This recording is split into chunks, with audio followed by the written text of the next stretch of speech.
Good evening, everybody. Keith here. Hoping everybody's having a good day, enjoying life, living life, loving life.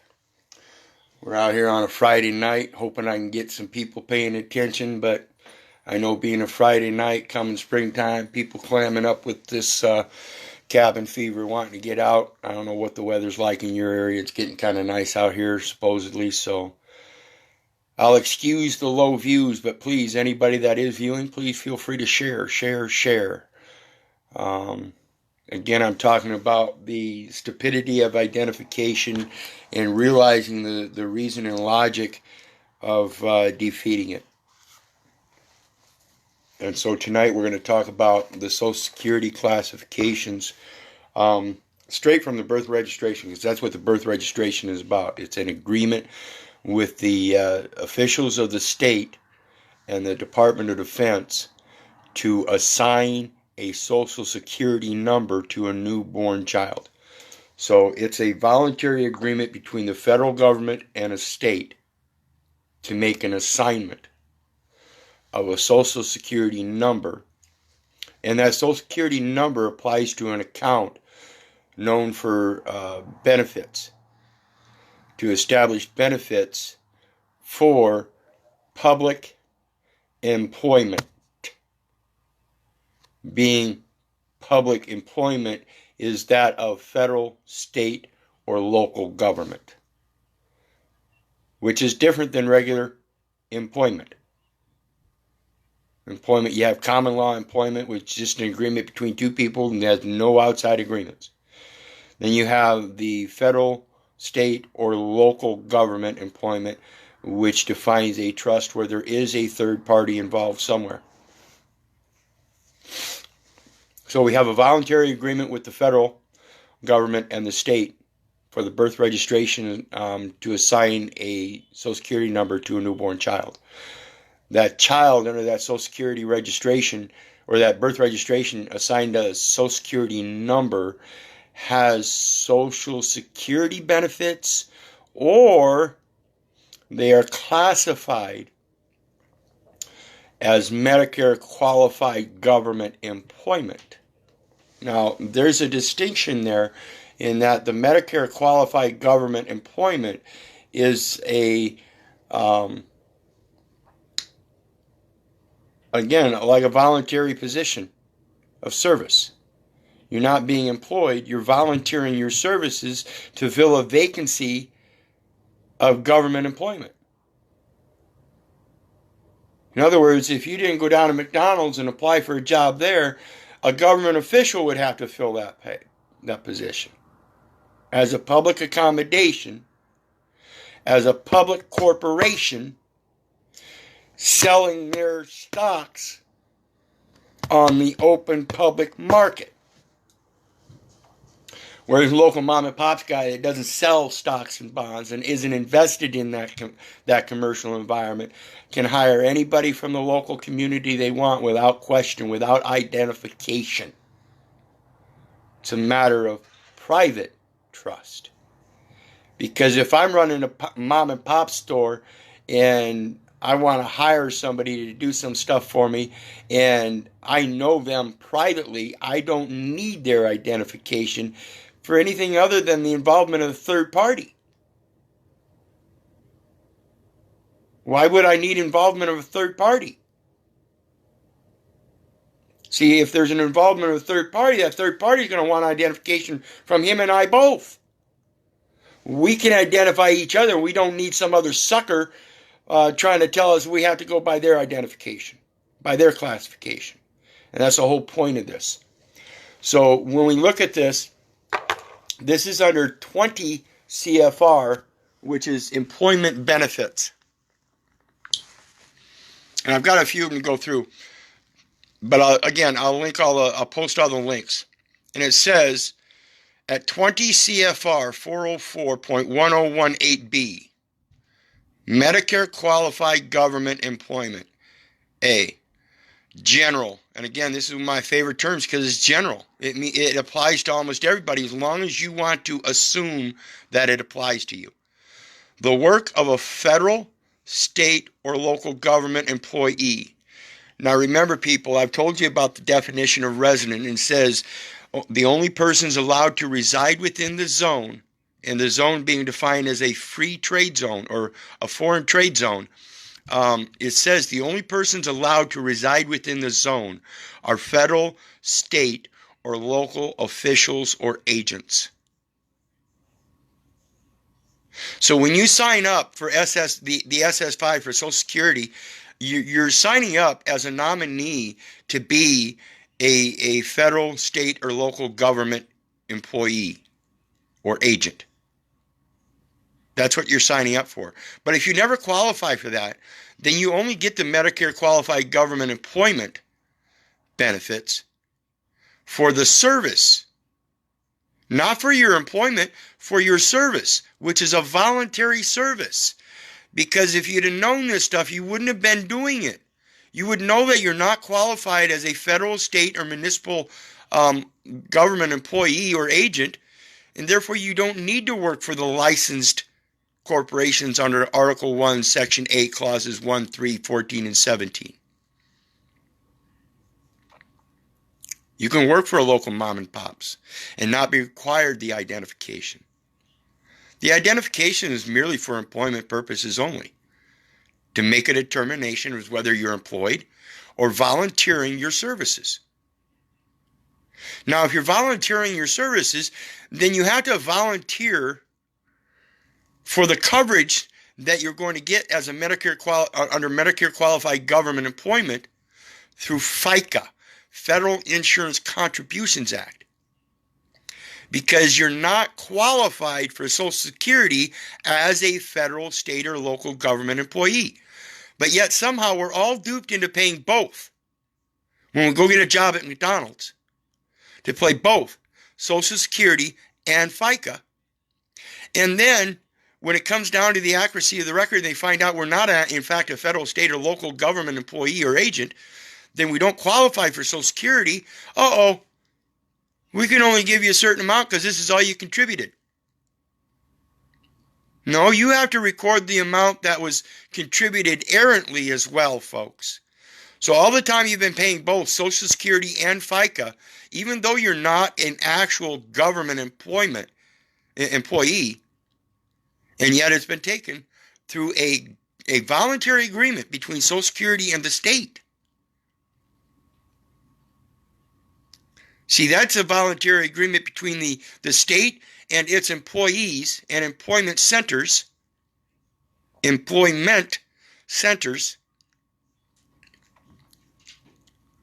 And this is all it constitutes. Medicare Qualified Government Employment means any service which in all ways meets the definitions of employment for Title II purposes of Social Security Act, except for the fact that the service was performed by a federal, state, or local government employee. So the Medicare Qualified Government Employment means that it was done by a federal, state, or local government employee. And that is applicable to Title A, Section 18 of Social Security Act, which is hospital insurance, and for coverage under Medicare program for end-stage renal disease. And this employment is used solely in determining eligibility for protection under Part A of Title 18 of Social Security Act, which is hospital insurance.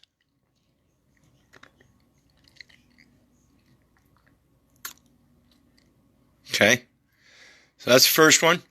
Then we're going to go to this one here is the common errors in state and local government FICA and public retirement system compliance.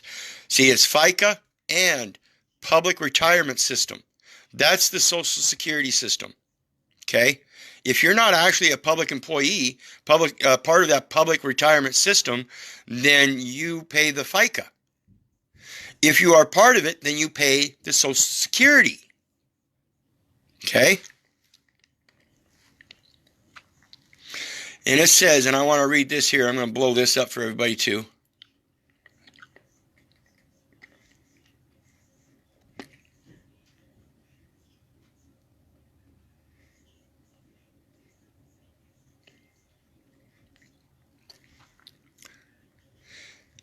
In 1951, beginning in 1951, states were allowed to enter into voluntary agreements authorized by Section 218 of the Social Security Act, and thus called Section 218 agreements, with federal government to provide Social Security coverage to their public employees. This is the birth registration. Birth registration is an agreement between the federal government and the state to assign a Social Security number to a newborn child. That newborn child is nominated to be a state employee upon age of majority if he so decides, as long as he's qualified under the Constitution through residency of so many years as an adult.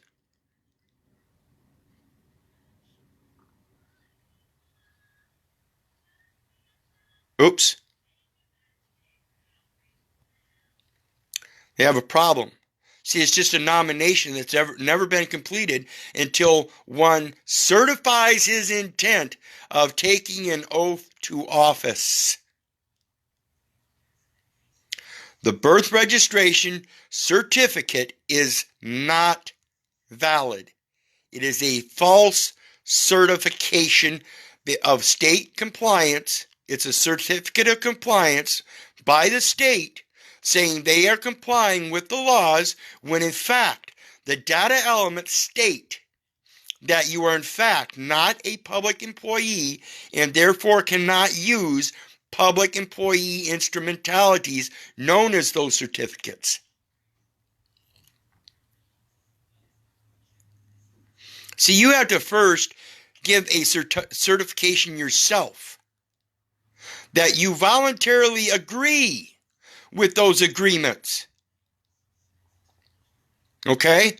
If you don't give a certification of your intent, an affidavit of your own intent, handwritten and then signed in wet ink, that then a certificate can be produced from the abstract information qualifying a financial instrument, then it's not valid.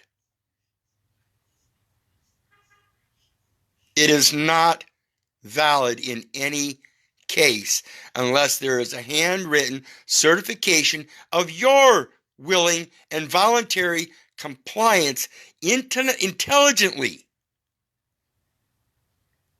If you haven't done this, then it does not apply.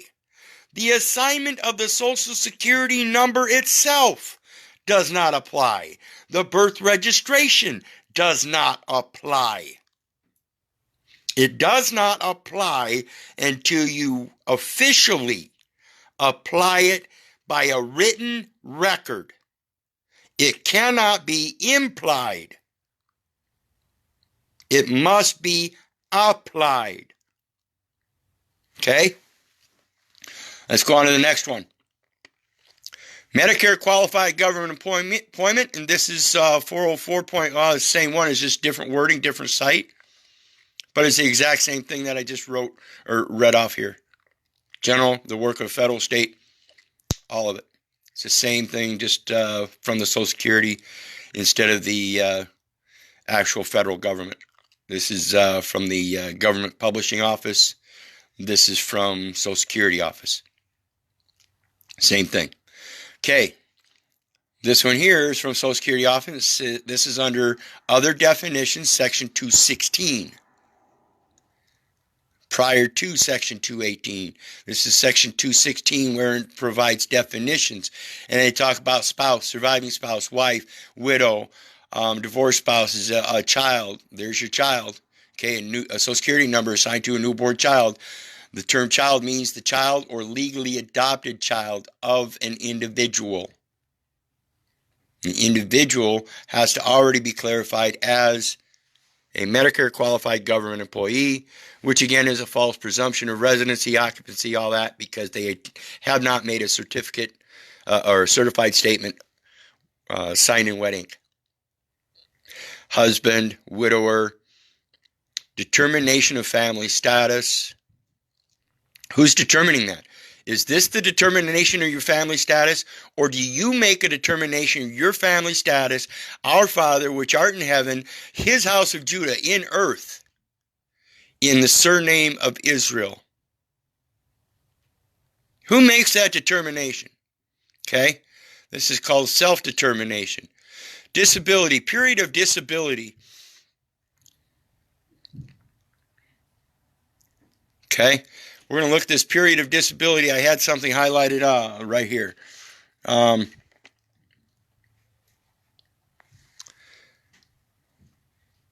Pay attention. Nothing in this title,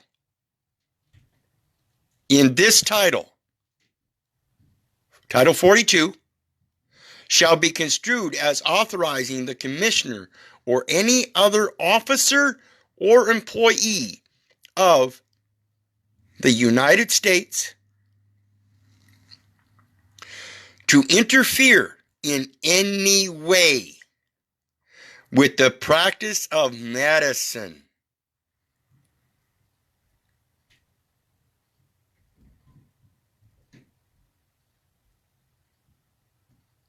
or with the relationship between practitioners of medicine and their patients, or to exercise any supervision or control over the administration or operation of any hospital.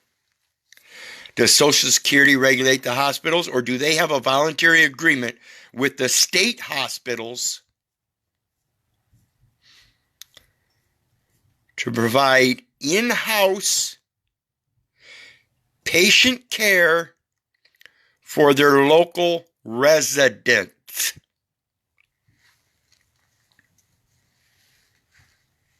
Okay.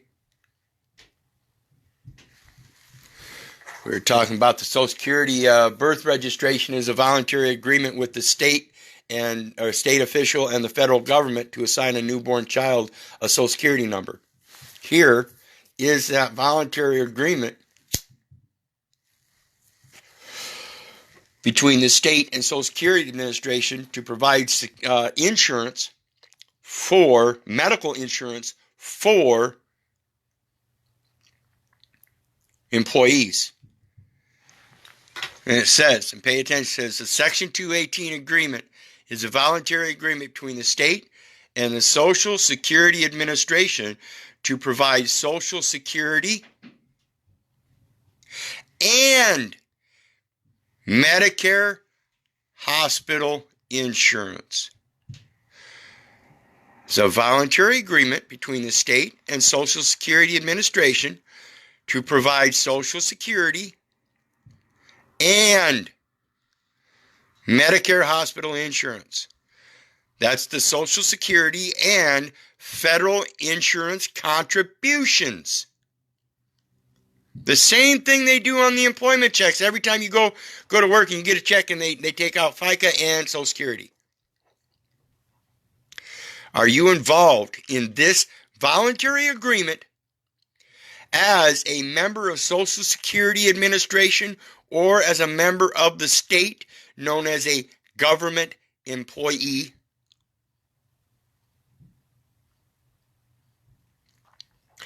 If you are not part of this voluntary agreement, then it is only implied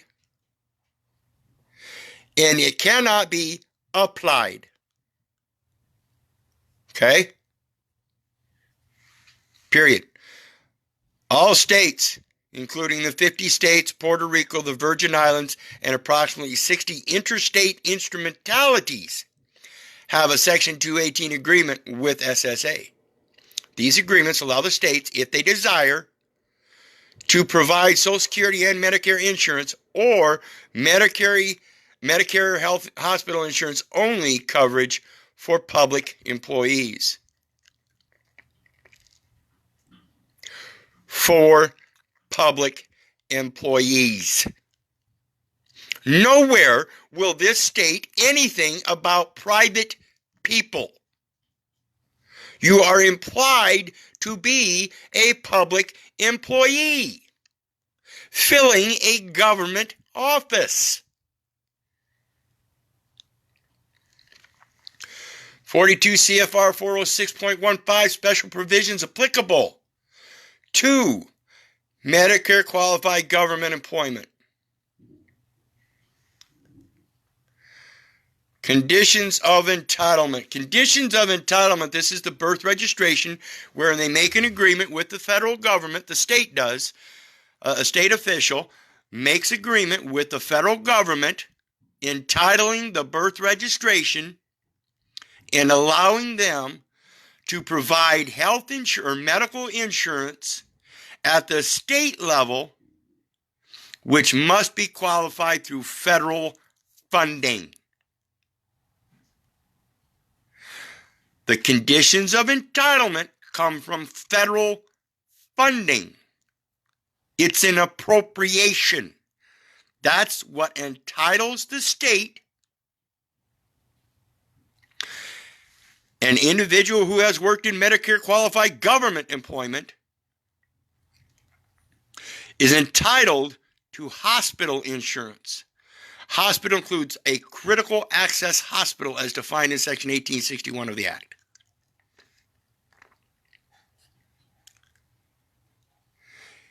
Insurance benefits if he or she would meet requirements 406.10, 406.12, 406.13 if Medicare qualified in government employment or Social Security government employment.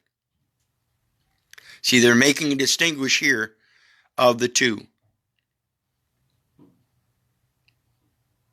So we have to read this stuff and find out. Like I said, it's either Medicare qualified government employment or Social Security employment. Social Security employment would be government employment itself and not just merely Medicare qualified government employment as implied. Okay, let's go on to the next one. This is under 42 CFR 48.3.1 resident rights. If they're going to presume, imply, or even apply, assume, otherwise, infer, or present on any record a legal fiction known as a resident, and then qualify some kind of rights for that legal fiction,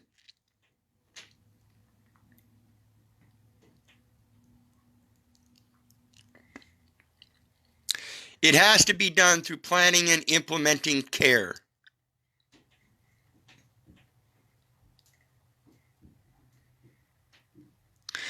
A plan can only be implemented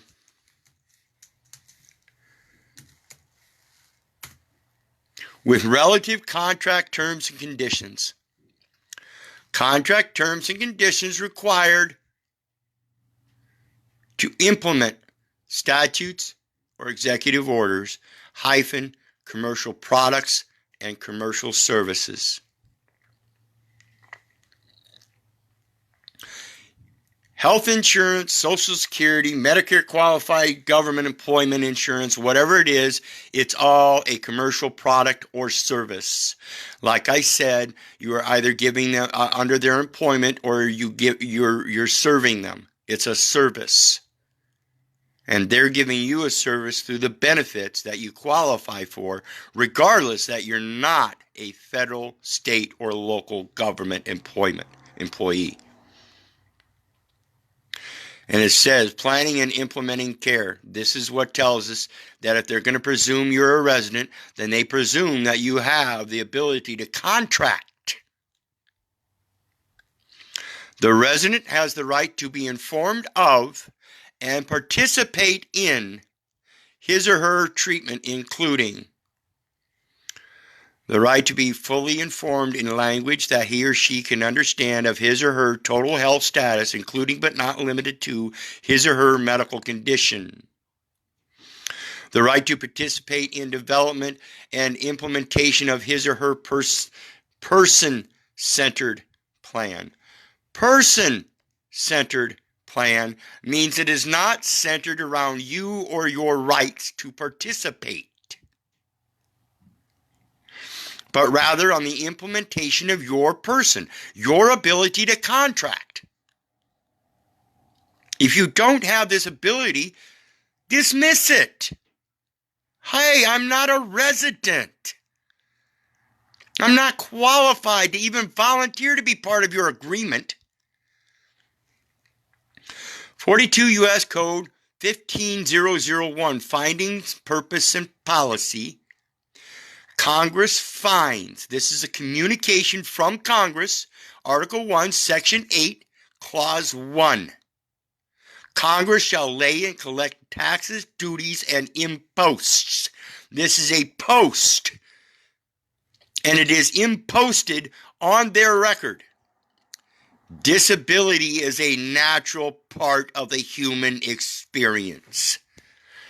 That does not diminish the right of individuals with developmental disabilities to live independently, to exert control and choice over their own lives, and to fully participate in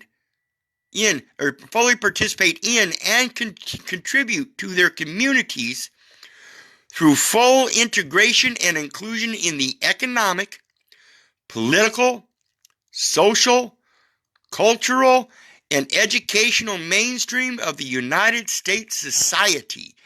When they start mentioning economic, political, social, culture, and economics, they are talking about your patent rights under the Treaty of Berne that have a physical protection for intellectual properties. Your choices. That's what this is saying. This is correlating to the Treaty of Berne and the enforcement through the law of nations, the law of flag, and this ridiculous identification that is required on this lower level that says somehow you might not be operating in the actual international level under the Treaty of Berne, and therefore might be trading with an enemy, and we have to be able to track you down. The stupidity of having an identification is saying that you are not recognized in image and likeness, but rather through a record of financial data elements that implemented through the Bureau of Vital Statistics and the birth registration assignment of a Social Security number. It's all enumeration. Nowhere in the Bible does it say you are recognized by a number. It says you are recognized by image and likeness. And that image and likeness is somebody else's observance of yourself, not what you wrote down or not what somebody else wrote down. It's their physical observance of you and your actions. And if people are insisting on looking at a record and saying that's you, they are the ones that are wrong. And it is that record that is wrong, and it is the holder of that record that is liable.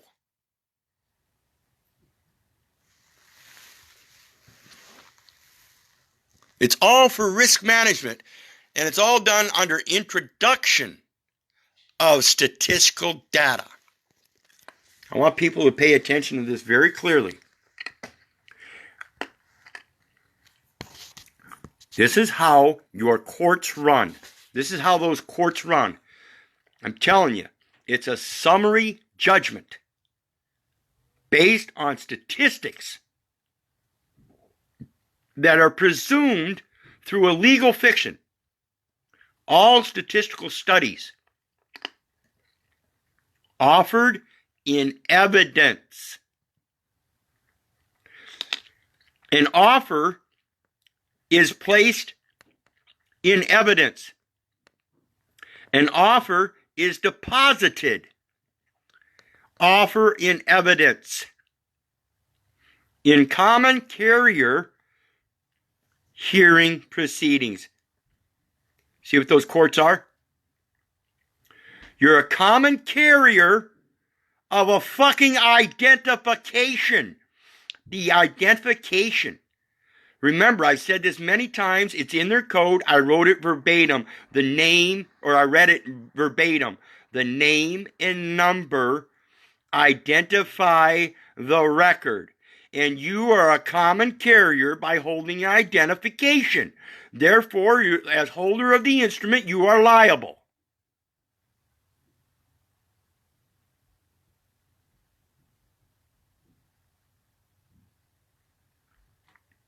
Unless your signature is on that instrument. What a conundrum. Yet they pull you over and demand your ID and then hold you liable even though your name is signed on that ID. The authorized representative giving an unambiguous signature on an unambiguous authorized signature on the instrument is therefore not liable for the person named in the instrument.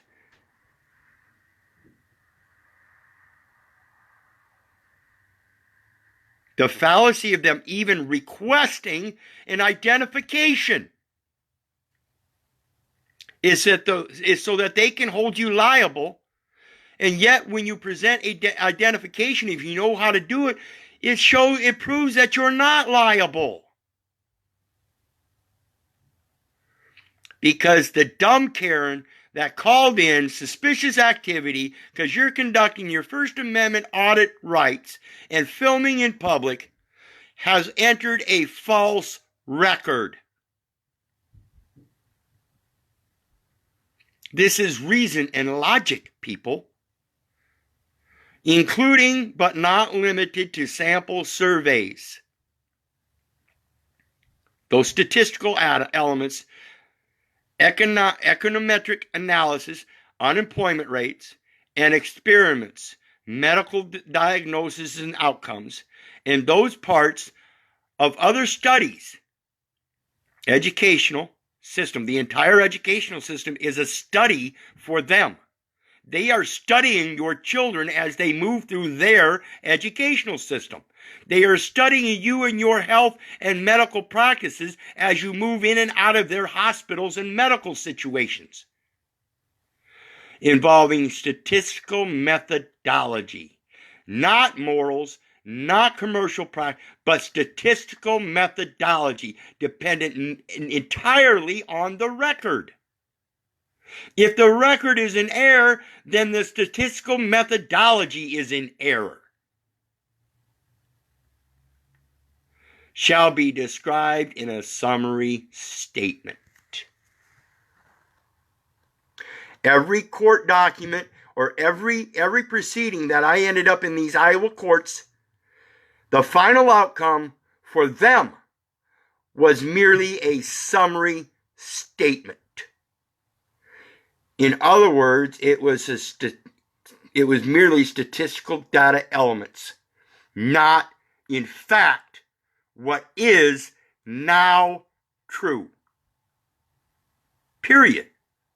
That's what's going on in these courts right there, with supplementary details added in appendices so as to give a comprehensive delineation of the assumptions made.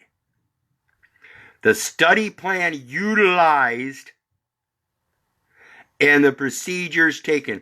Administration of the operation of a transmitting utility, transmitting assumptions through communications, giving false details, providing a errored summary,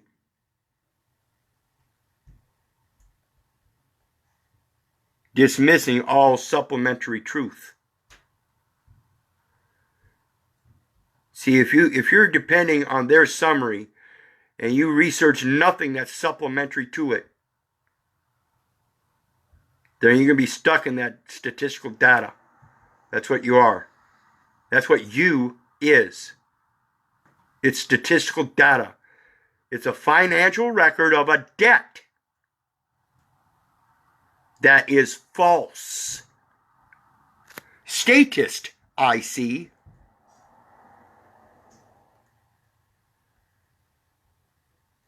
Are you all statists, I see?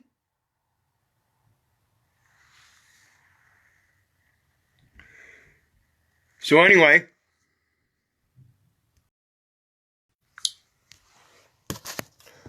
like I said, I'll post those links. But realize the fallacy of somebody saying that you did something wrong or somebody did something wrong, and then the police, having taken that oath and having being a public trustee of a public office and therefore a government official, whether they're operating under a private contract, voluntary agreement or not, doesn't make a fucking squat bit of difference to me.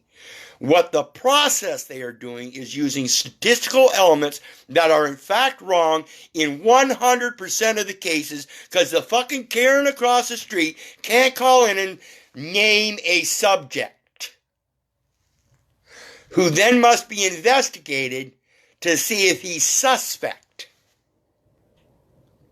They don't have subject matter jurisdiction because it ain't none of it true. None of it. The impossibility of subject matter jurisdiction is dependent upon a personal jurisdiction, wherein the identification is required, but the identification poses a record and not a living man. It's just a statistical record. So when Karen over there calls in and says, this guy's being suspicious and the cop wants to come and get your record, I don't have a record. Well, what's your name? I don't know. It depends on what Karen called me. Well, should I know your name? Well, I guess you'll have to find out from Social Security what that record reflects, because I can give you a number that I used to be qualified to use, but you would have to contact them about it. Here's a redress number you can contact Homeland Security for. I'm not going to play games anymore. Identification cannot be required because the identification is based on a statistical record that cannot possibly be true, because it only identifies the record and not the living soul. Any legal scholar around the world, and I'm calling everyone out, this is reason and logic. If the name and number identify the record, and I don't carry such a record, I can't tell you a name and number. You would have to go to the holder of the record and ask them what their record says. Otherwise, you're seeking data elements that I have no qualifications to give. I can't give you a name. I don't have a name. However, Mom and Dad have called me Keith all my life. They got real mad at me, they might call me Keith Orland. Now, I hail from the earthly family little in the surname of Israel, the house of Judah, our Father which art in heaven. And I hear I was born around August 20th. But if that any government employee or Karen or anybody wants to write down that I gave them a first, middle, and last name and a birth date, that would be a lie. They're the ones that want to write down those statistical elements in falsity, then they can do so. I never gave them such data elements.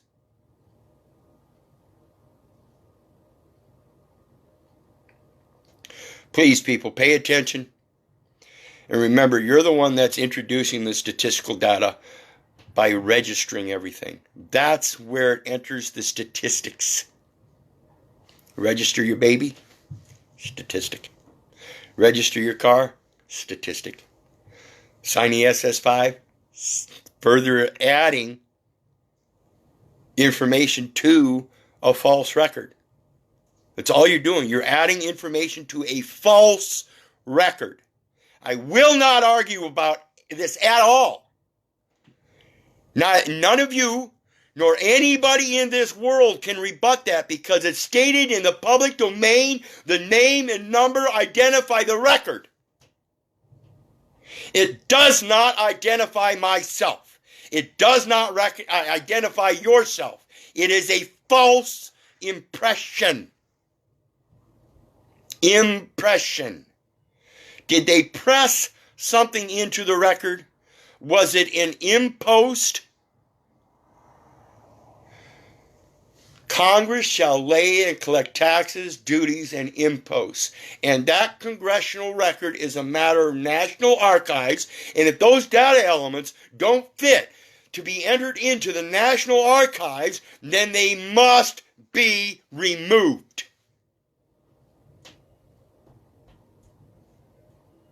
Reason and logic. You cannot pose a false record. Columbus did not discover America. I don't care how many times every book out there wants to say Columbus discovered America. He did not.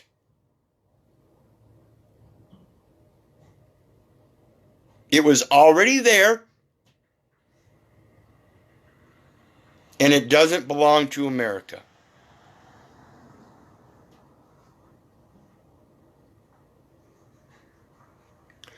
Columbus didn't own it.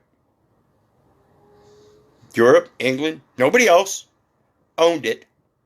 And as the people that lived on the land before those people came, the quote forefathers, they expressed to them, no, we don't own the land owns us.